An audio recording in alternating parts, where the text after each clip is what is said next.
For this particular one, we'll have 3 ladies up here, and I'm super honored to engage each of them. I'll start with a novice filmmaker ambaye atatupatia perspective yake for the different questions. Her curiosities for sure, and let's see where the conversation goes. Her name is Helga Ndinda. Makofi kwake. Helga Ndinda is a filmmaker whose primary medium of storytelling is screenwriting. As a lover of words, she is particularly interested in developing concepts and translating them into compelling screen narratives. A round of applause once again. Thank you very much. Nice.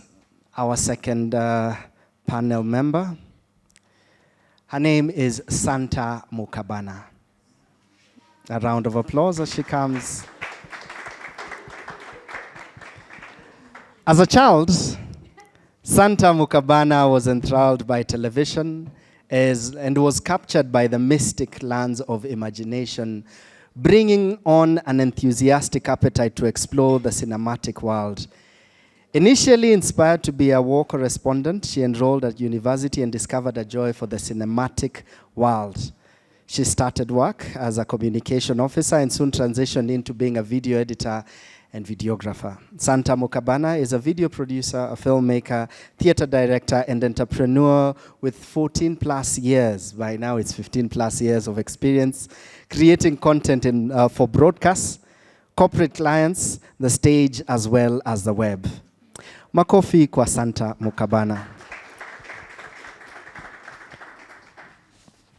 Last but not least, on our panel this evening, ladies and gentlemen, help me welcome Zainab. Karibu sana Zainab.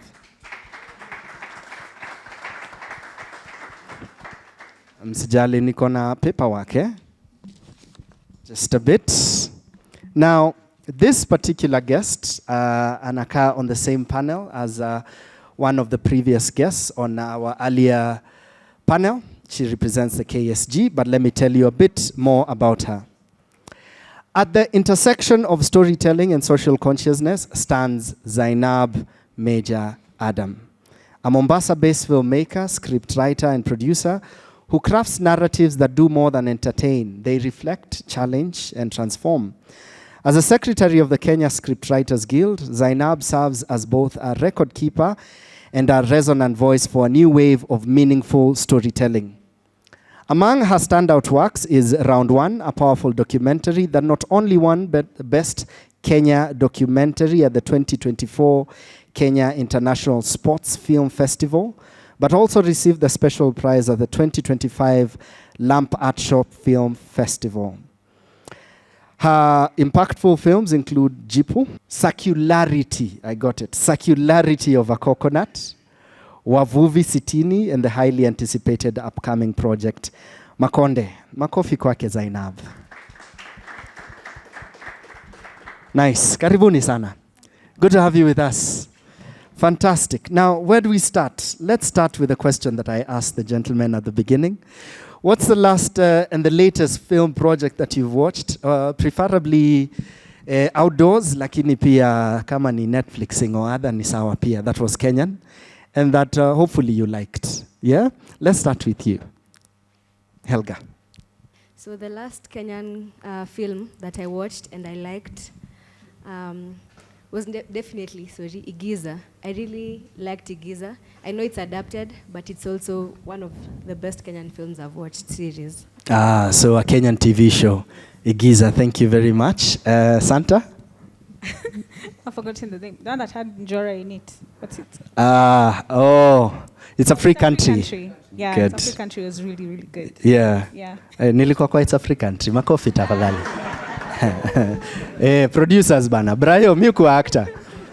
Yeah, good, fantastic. Zainab?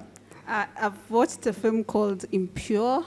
It's currently going round. They started it in Mombasa. It's going to go to Nairobi, Kisumu, but it went round first of all in India because the organization behind it was mostly that. And yeah, social, Yeah. Okay, social impact. Yes. I'm a Okay. big fan. Good. Now, on this particular panel, we'll be focusing on two things. Like I hinted, a bit of AI in there, but also we'll be looking at genres Africa forgot and why we need them now. Yeah? Is there urgency there? Because we do feel there is, but let's explore where this goes. Now, Zainab, with your example that you've given of what you most recently watched, do you feel that that is a type of filmmaking, particularly for film, that we've been confined to? It has to be socially conscious, has to carry meaning, and has to be impact driven. So it's no longer story for the sake of story and entertainment. It's now ukimwi ni mbaya tuvae, unajua, you know? Yeah, social impact. That has been what we've been doing from the 80s to the 90s. Is that where we've been confined to, Ama? Do you feel there is room to explore? So two answers to that, yes and no. Yes, in that we don't have to separate the two. Okay. Yeah.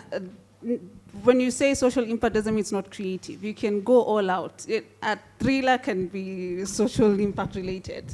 For a movie, we can do animation and bring the whole element of creativity, plot development, emotional payoff, but then it still has a message that is, good for the society. But also, on the other end, I do have an issue with, I guess, our content, Kenyan content. We do focus a lot on realism, a lot of drama, and we are afraid to take risk in, thriller. When was the last time I watched a Kenyan film, that had an element that was not drama related? So even as much as the whole element of identity, it shouldn't stop us from genre playing. We can do animation and still go all Kenyan. We can do thriller and still represent us in there.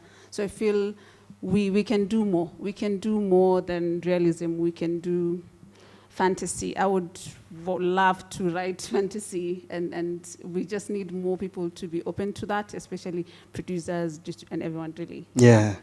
Asante sana. I like the idea of fantasy a lot. Si tukifikiria tunafikiria budget, you know? Tunafikiria budget. Santa, I have the privilege of having worked with you, yeah?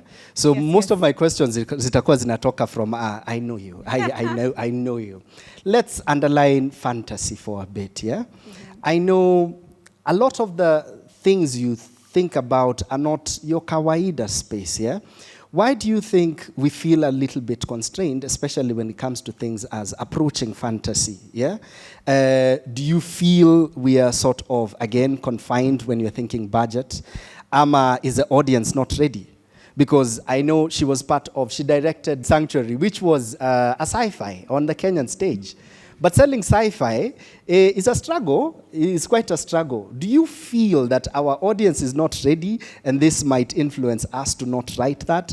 Ama will we beat them up with it up till wakubali?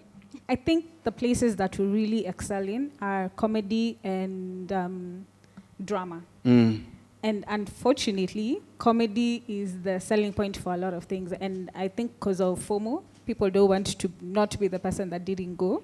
But then there are those productions whereby it's going to be funny, it's going to be interesting, and so guys are going to go for that. I don't think the Kenyan audience is not ready for the content. I think what they don't have is trust in that we can deliver what we say that it is that we want to deliver. So it's a matter of us doing more for them to see. Unfortunately, also, the problem comes in terms of for you to do more, for example, like us guys, we did a sci-fi. For you to do sci-fi, either you have to go dystopian, or you go back, you go 70s, 80s, imagining a future world. Drama and comedy are safe. Those are safe things to do. So I'd say it's up to us as the writers to think about genre bending in terms of putting two things together, like what we worked on. It was a romance, but it was a sci-fi set in 2050. So think about ideas which are just not set in one background, number one. And number two, think of ideas that the stories that you want to tell. For me, because I wanted to talk about AI, so I write what I want to talk about. So yeah, it's not. I don't think it's hard per se. It's more of we are scared that people are not gonna wanna see us in those spaces. Yeah. Okay. And it's a scared from the marketing and the writers. Ama it's generally as an industry? I think it's execution. Okay. Because remember our palette, especially right now, people are watching a lot of content. If they're not watching Kenyan content, then they're watching, Asian content or something of the sort. So we're thinking to ourselves, can I compete with the sci-fi for China? And then when you start thinking about it in that aspect, you think, oh my God, I can't do it this way. But even them, they started somewhere. Yeah. Nasikia amenda a little bit east, and most of us are thinking, yeah, Kunkumbagia. No? No, it's just me? Okay, sawa. K-drama, watu wa K-drama tunawaona. Thank you very much, Santa. Helga, I like that you're bold enough to, step forward and talk about filmmaking, both as a novice, but also as an audience, yeah? And I'm curious, besides the Igizas, is there a particular project uliona ukasema, iwalai, I didn't think I'd see such a thing? Like that was so left in terms of genre. For instance, for me, the last thing that I watched is not Kenyan, but nili watch, what's the Ryan Coogler film right now? Sinners, yeah? I watched Sinners, and I went again, and Pitakawa nashinda kiniambia, mi siendi kani horror, sijui ama ameenda. But it was so fantastic. I was like, this is the best thing I've seen this millennium, and a few other things. Is there something that you recently watched? Hata kani clip yake uko. This is so left. I never thought we'd do this. Ama, I wish I saw something like this locally written. Because we are now just sniffing around the different genres we could explore. I tend to think that as Kenyans, we really, let me just say, not necessarily genre, but in terms of short films and just packing as much and good things like in short films. For example, I watched Thief and Grogan's Lodge, and I was just like, these things are just, it's not wow, but it's something that is rarely done.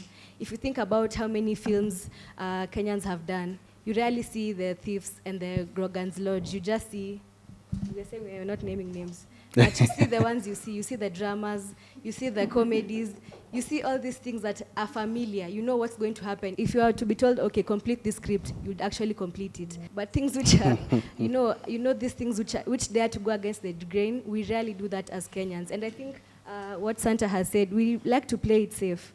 I don't know if it's because of the audience. It's a cycle. I don't know if the audience feeds off of that and then we continue producing what they are feeding off of, or are we the ones who are not brave enough to just tell the audience, okay, look, this is what we have, watch it. Yeah. I hear you, Maze. And those are really good examples. Thief was definitely fantastic. Grogan's Lodge was unfamiliar.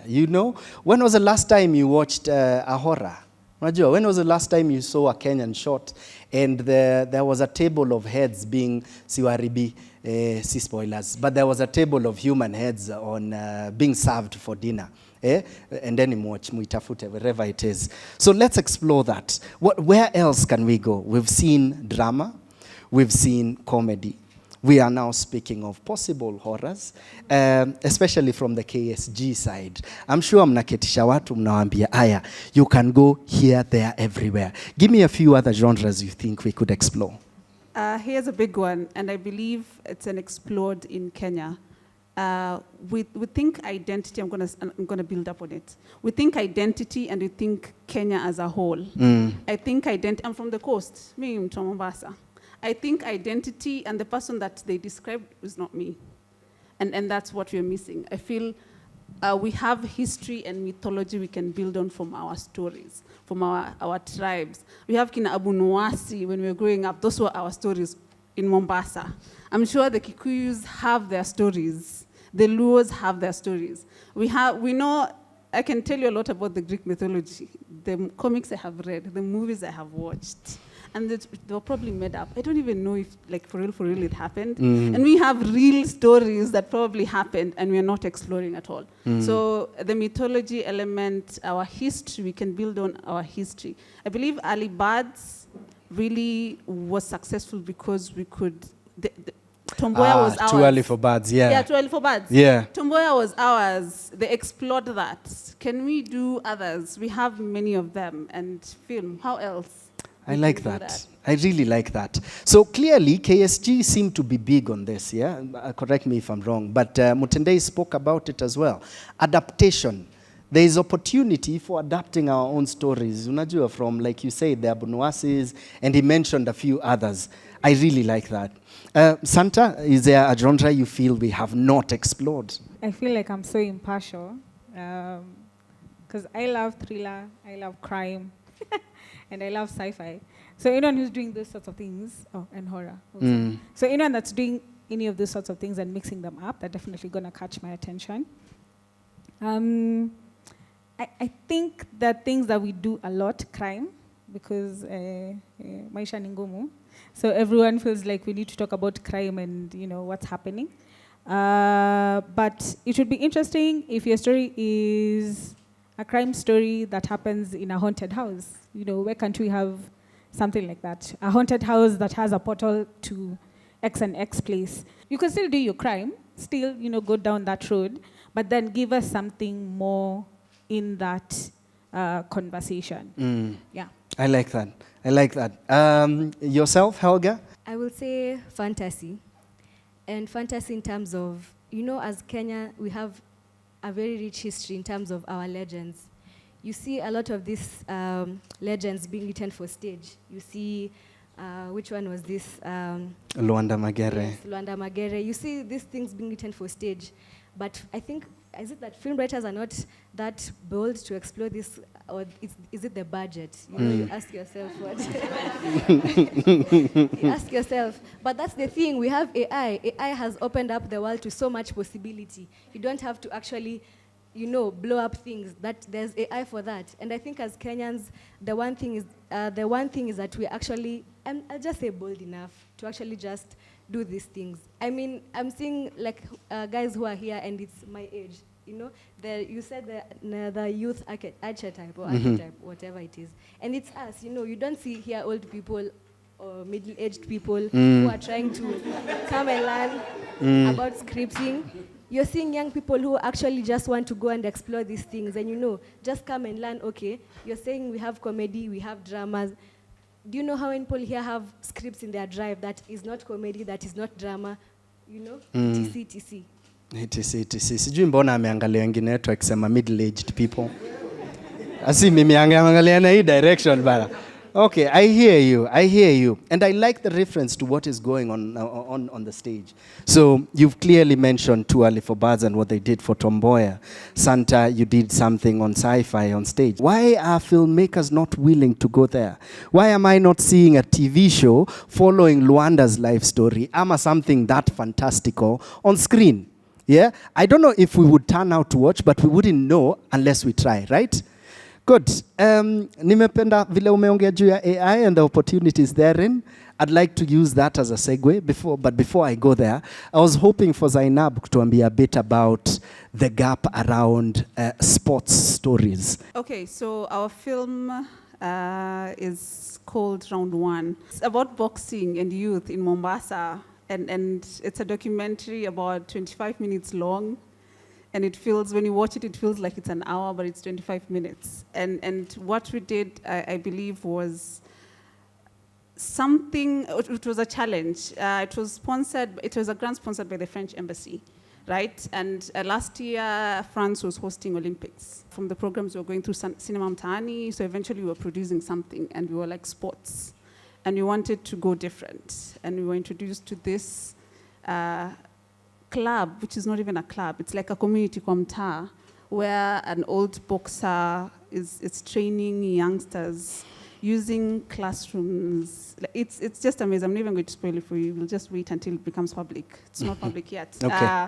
Yes, but it has won 2 festivals and selected for an international one, Kaduna.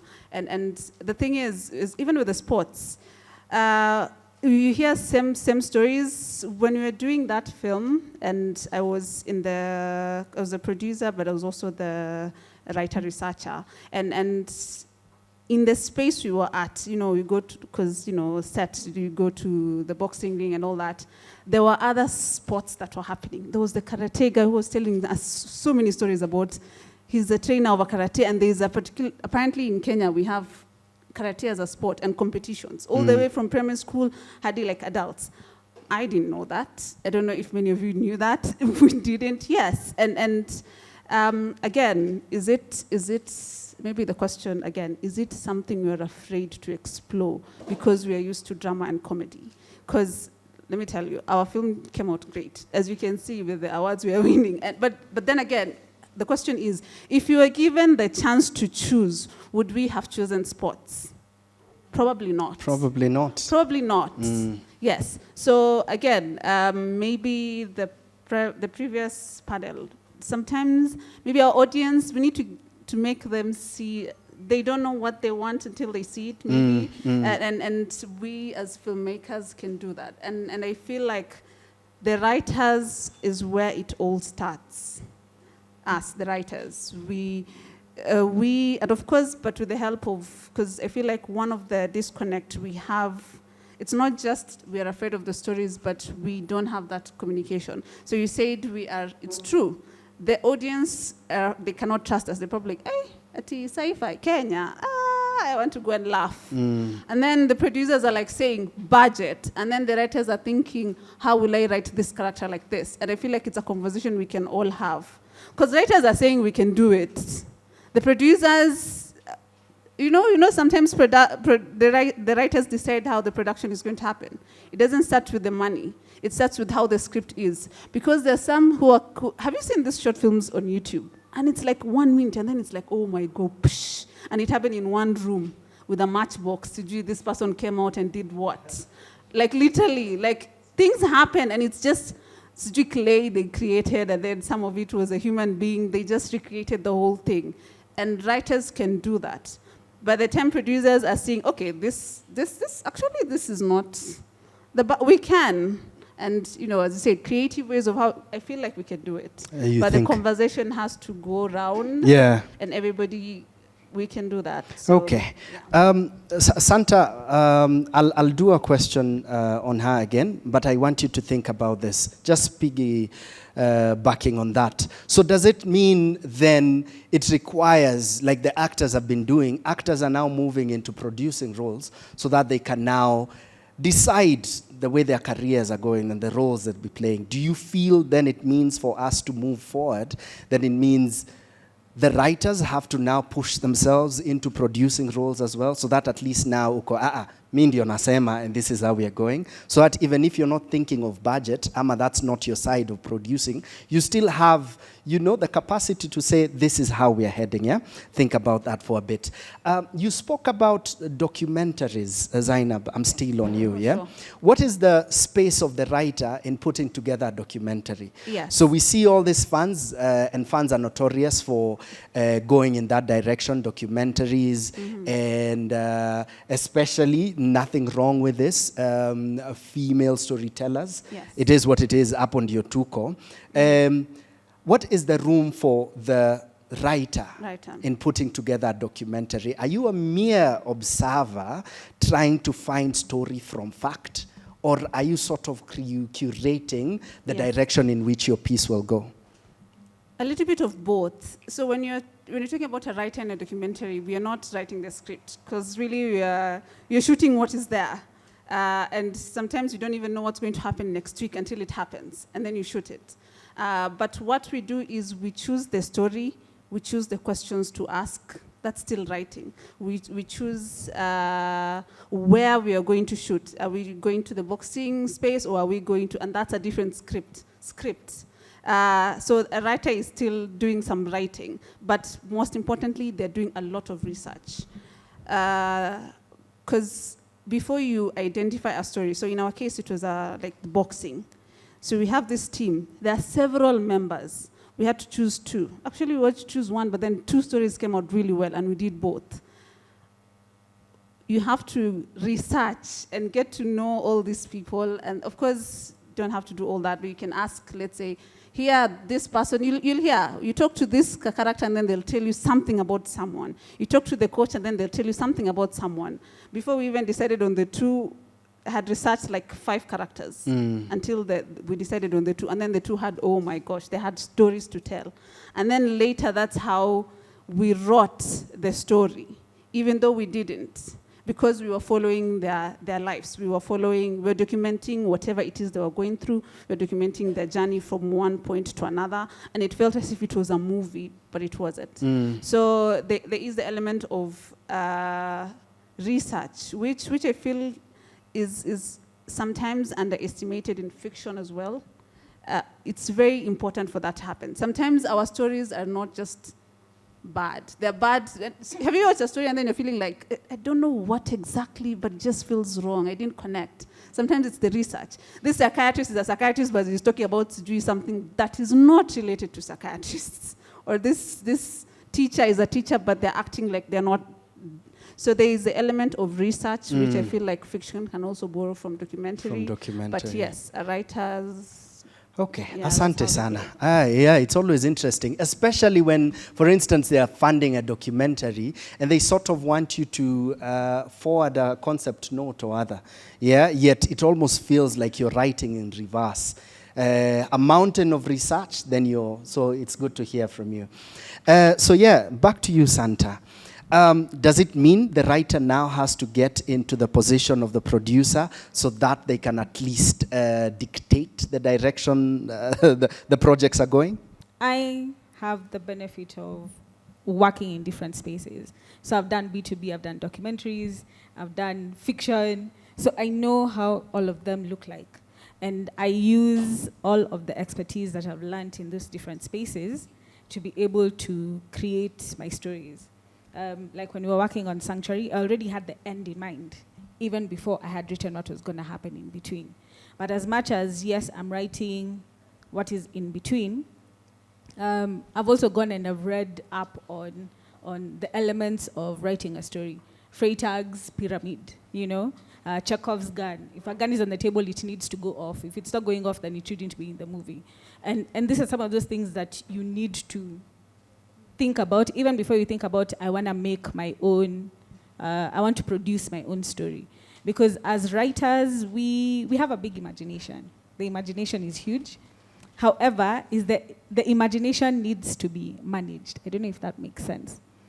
So, to some extent, if you love your passion project, then you're going to be a producer, you're going to be a director, you're going to be a writer. You're just going to find yourself in those spaces. Ideally, that shouldn't be what we expect out of the industry. But in my opinion, I think if you don't have the basics of what a writer is, and those basic things, this is how you format a story.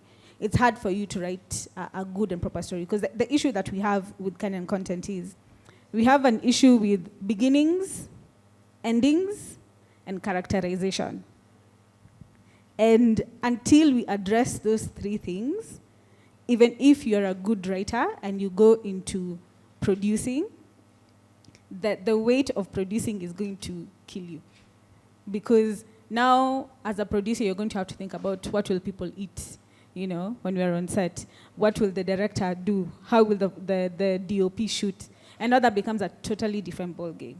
So my advice would be, first, let's learn to write. Okay. Stick to your lane. Yes, stick to your lane. If it's the writing, focus on the writing. Yeah. I hear you, at least for now. For now. Yeah, now a lot of collaborations. Movie yako ikianza, tuliambiwa tuone 15 logos, ama aje? Helga, reality TV shows, yeah? I don't know, are you a fan? What do you think about that as a genre out here? Can I speak on Kenyan really? Because I feel Kenyan reality TV sometimes, or maybe all the time, ends up being scripted. It starts as reality, or it wants to be reality, but ends up being scripted. And I think maybe, I think in this whole conversation, I think also it comes back to audience. Because, for example, does the audience want drama? Yes. Do you have anything interesting going on in your life that week? No. So what are you going to do? Add drama. And hence it becomes that cycle that since there's nothing going on, or since they fed off of that, let's just continue doing it so that it works. I think reality TV is a very interesting, but also tricky concept. It can become interesting, but also has to be followed. You know, it's like documentary, but entertaining, because it's supposed to be fact, but ends up not being fact because of the cycles. Yeah. Interesting. How many of us are out here watching Kenyan reality TV shows? Don't be embarrassed, bana. Weka mkono. Yeah? Akia nani, Terry uko solo. Hao wengine wanatuenjoy. Remember, this conversation is focused fully on genres, and we've explored a bit around where we are and where we could go and where we could be. Let's come to AI and the place of AI. Naangalia Santa cause Nico, this is like a passion project for you. What ethical questions arise when using AI to generate or refine culturally specific narratives? Yeah? So we are thinking ethics, but we're also thinking cultural specificity.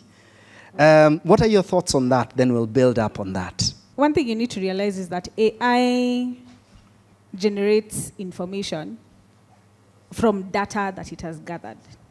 So it will sit down and then it will say, this is the format of how Greek stories look like. I don't know if you guys are fully aware that each place has their own style of storytelling. Bollywood films are not like Korean films. Korean films are not like Thai films. And all of them tell their stories in very, very different ways and formats. So you'll type into AI, I want to write like so-and-so. Let's say Stephen King. Let's say like that. And so it will give you something in his own style. The good thing for Africa is that we don't have a lot of our stuff out there yet. So we have a lot of things that we can pick up from. That is good, and that is also bad, because you're also sort of like creating from imagination. Because remember, we don't have a good portion of our oral history and all of that. So we have to imagine scenarios. Like personally, I know people are going to feel a certain type of way. I did not like Black Panther. It felt like an African story for Black Americans. For me, like the first 5 minutes into it, I was like, this isn't us. So that's the likely problem that we're going to run into, that we want to tell stories, but then our stories, let me just speak an example. Like us, Luyas, we can trace our kings. The Wanga, we can trace our kings back, about 10 kings. So us, we're capable of telling a story. But someone else who's a Wanga that doesn't have, who's a Luya but doesn't have the Wanga,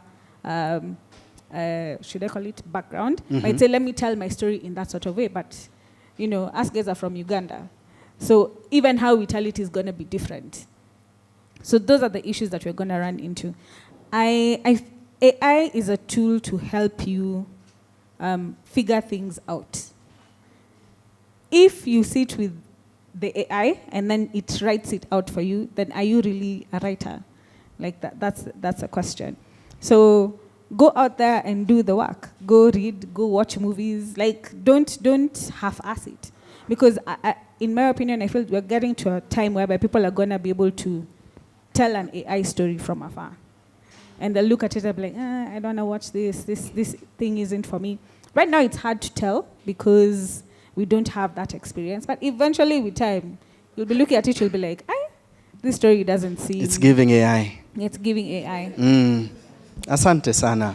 Helga, are you afraid? Are you afraid? Ama, you're here like, let's collaborate with AI.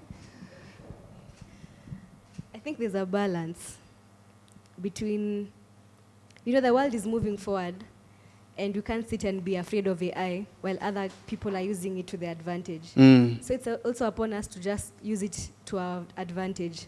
But also we have to be careful not to let everything depend on AI, if so to say. You can as well just Google, Wikipedia, paste, let it write for you. But where is your essence as a writer? Have you ever written something with AI and you're like, more human, more creative, more... There are just things that it can't do, there are just things that it can't do. And so we can't, sure, you have to move forward, you have to adapt, you have to use AI to our advantage, but also we can't let our essence be AI, you can't let our stories be told by AI. There's just that human touch that AI will, I think, never, ever get to that place. Yeah, I think those are my thoughts on AI. Thank you very much. Zainab, every so often when you share, niko, huyu alikuwa na beef na the first panel, by the way. Yeah? And she has just spoken about essence. So it brings me back to my first question, which was, so who are we? Identity. So if you're thinking of the Kenyan essence, you said the description didn't fit you as an audience.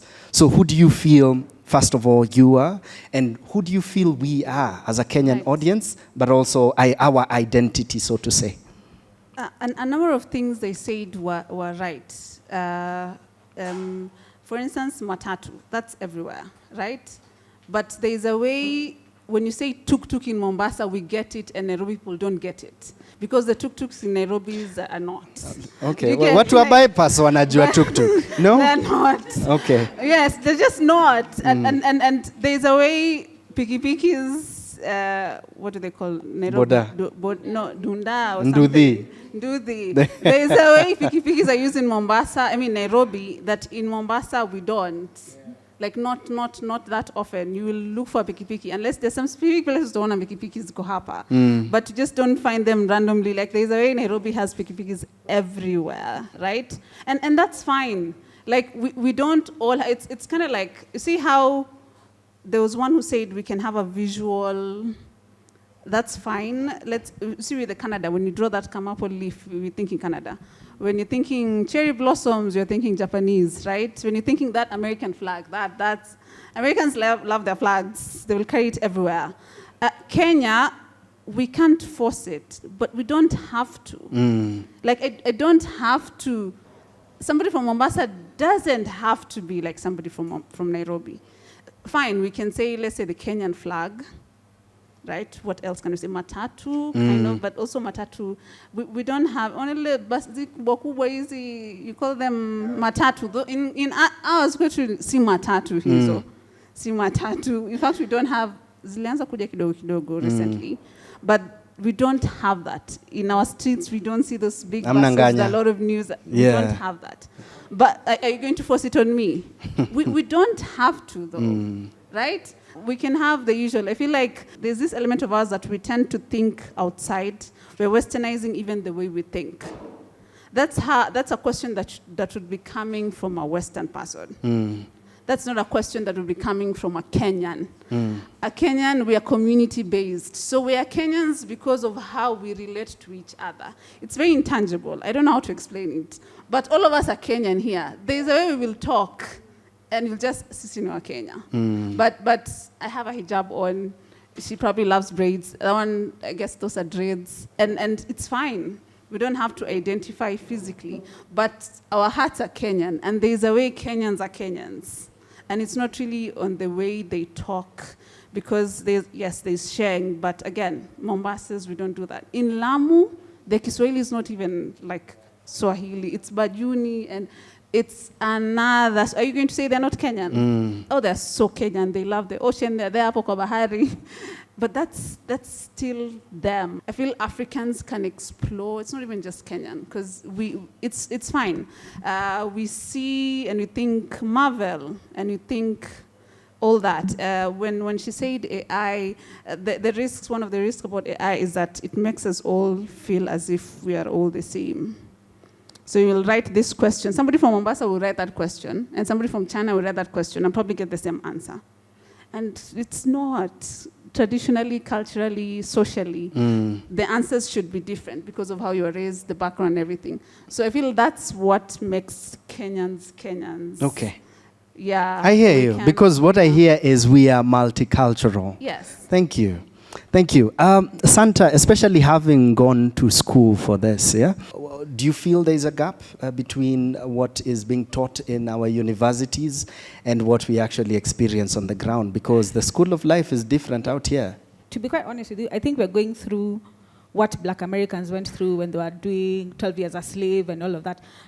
Kenyans are trying to find identity somehow. Whether it's in going to the club, whether it's in the books that they read. You know, there's a culture that we're trying to create.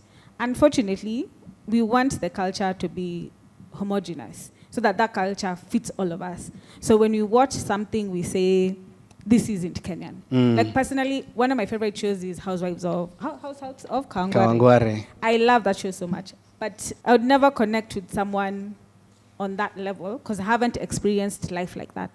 But I love that story because of characterization. We are so focused on culture, but if the character is good, then the story becomes better. You've done your research. For example, there you're saying, if I want to go and do a story in Diani, you become a student of life. You go to Diani, see how people live, see how they're existing and all that stuff. And then now you write a story based off of how them as a culture would react to something. Africa is, to be quite honest, we're suffering from a colonial mentality, whereby we all want to be grouped into this place because, you know, when they come and then they ask you, well, even the same thing with Black Panther, is this African? You know, Africa has so many tribes, like we all can't be the same. And that's okay. That's fine. We can create our story for Eastlands and let it be Eastlands, and someone from Uptown will enjoy it. The thing is, just make your characters interesting. Either we see ourselves in them, or we could see ourselves being them. That's something that guys used to say a lot from the play that we did, Sanctuary, that many of them would say, I could see myself having this argument with my wife at home. I can see myself in this character. That's the issue that we're having. Not that we don't have good stories, not that we all need to tell the same story. The stories that we need to tell need to connect. The audience needs to see themselves in those stories. In these stories. Yeah. Asante sana. And finally, Helga, before I come to your writing apps, and like we said, it doesn't really matter.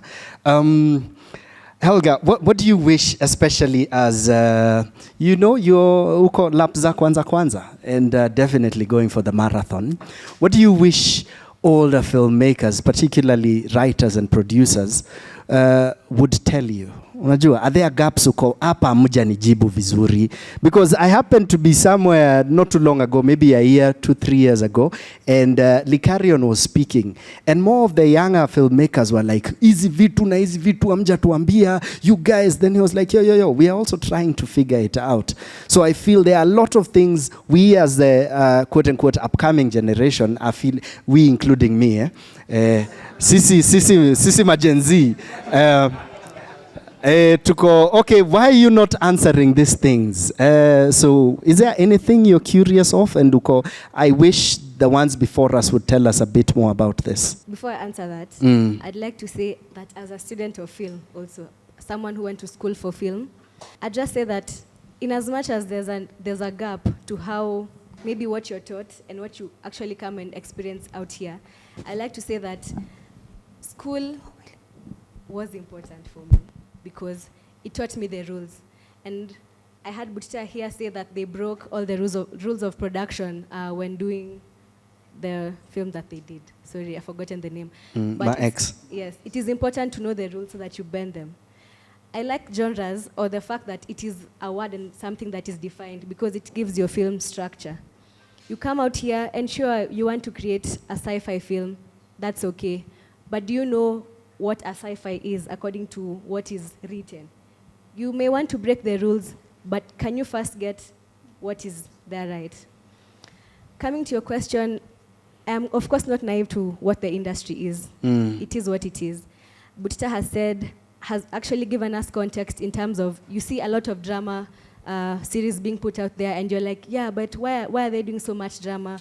Why is this genre so saturated in the market? But then you hear him say that, oh, this is what these paying platforms want, and you're like, okay, so I get it. So for me to break out, you mean I actually have to do my own thing in my own way and actually put my film in my platform, and actually make it. I think what I wanted to hear and what I want, I've still not heard, is I have my script. Why do I take my script? What next? Ask guys, oh, by the way, I'm a script writer. What have you written? Send it to me. I send it to them. Oh, this is nice. I'll reply after sijui how many days. And it's true. I know your life gets in the way and all that, but I would like to know, apart from actually shooting my own film with my friends, putting it on YouTube, where else can I put my film so that I actually earn money for it? Because I want to do something that also is a hobby, yes, but I want to earn money from my hobby, you know. Where do I take my film? Who will pay to see my film or read my film or put it into a production? That is what I want to hear. I want to hear the truth. Is it that just go home, get a 9 to 5? Or yes. Fantastic. I'll take it. Brayo, kindly note, first question. I have my script ready. What next? Yeah? Asante sana. And to our final question, how are you writing? Msijali, Tarantino uses pen and paper. So, hata ukitumia word ni sawa pia. Go for it. There was a point that was said earlier. Even with script writing, it's the story. Let nobody tell you, oh, because it doesn't have structure. Now, sometimes you tell the actors this is what that, and sometimes they maybe even act it better than what you wrote. Sometimes you'll go, and especially short films, you don't have time to go and edit. You edit about karatasi half like this, and you edit like that. And yes, we use to give it structure, but that doesn't give you the story. Celtics, final draft, all those you had, that is the structure. But as far as the stories is concerned, we have a lot of work to do. But yes, we use Celtics in final draft. Asante sana. Yourself, Santa? Even as much as when you're reading Greek mythology, there's a way that it's written. And sometimes you don't have to use all of those structures as you know, as people are saying how you should use them. You can, once you learn them, then you can bend them. But this is how you find that you're missing, you're having plot holes in your story because you don't have a structure. You don't have to follow the structure immediately the way it is. You know, 3-act structure, 7-act structure. You can decide which one you want.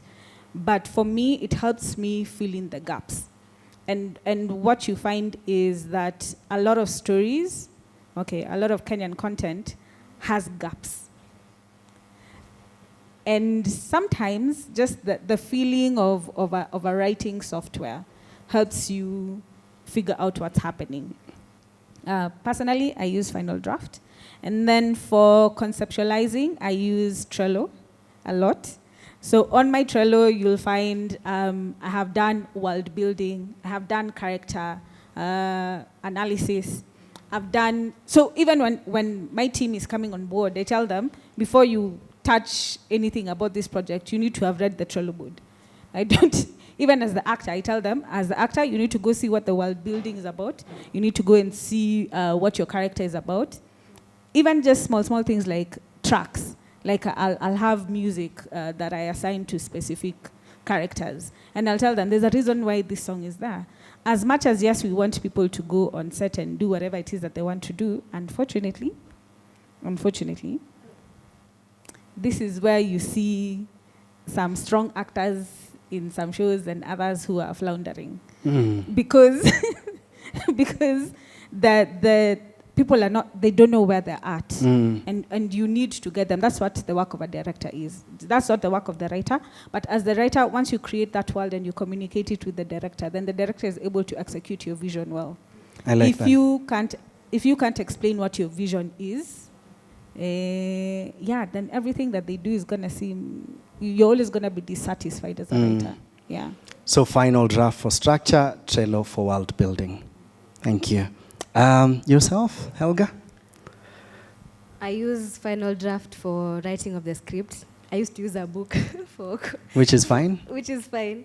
But now I've learned about Trello. But I'd like to say that, you see, the way you said about how we have Kenyan films that just feel disjointed. There's just something that you can't quite put your finger on, but it's just wrong. I think that most of us don't actually research on our films well, and we also don't take time to actually just sit down with the film and just sit with it. Let it just sit there and be like, oh, so tomorrow, this was not right. You're just detaching from your film, if I'd say that. Yeah. Yeah. Asante sana. Ladies and gentlemen, our second panel, makofi kwao. Fantastic.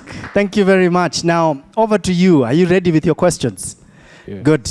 So we'll have a moving mic, Hii sasa tunafuatanisha tu, hii haina break, so we are just jumping in already. I'd like to, in this case, sijui tutaongeza kiti kingine if possible, ama yangu tutaweka tu pembeni, to bring back Butita and Brian.